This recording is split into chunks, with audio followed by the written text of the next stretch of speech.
Ел алдында ұятқа қалған әлеуметтік желі қолданушылары жарыса жазып жатыр.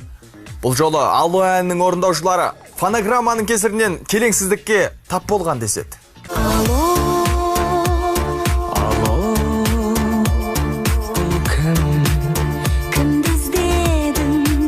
Алло әнінің хитке айналғанынан бөлек, соңғы кездері аталмыш туындыға қатысты жағымсыз жаңалықтар еселенуде. Мына бір видеоны жариялаған ғаламтор қолданушысы Төреғали мен Еркеннің фонограммаға бауыр басқанын айтып, тіпті қос өнерпаздың әнге салмағанын жазған.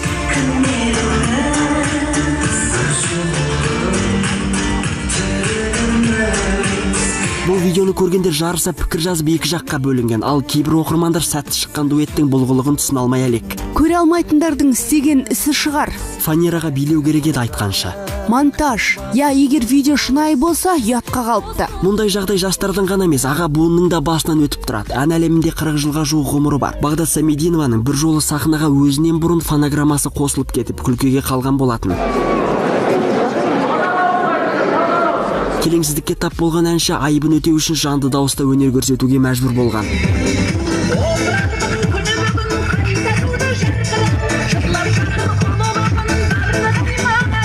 Ал ресейлік Настя Каменских Астанаға келген ән сапарында қазақстандықтарды қыран топан күлкіге ғарық қылды. Күлегеш өнер иесі ән салып тұрып фонограммаға іле салмай қалған.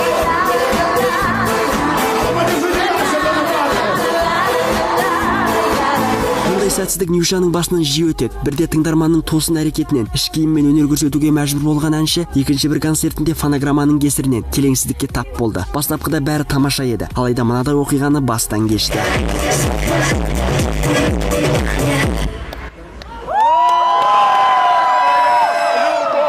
Серік Қазаязбаев, ревью жаңалықтары.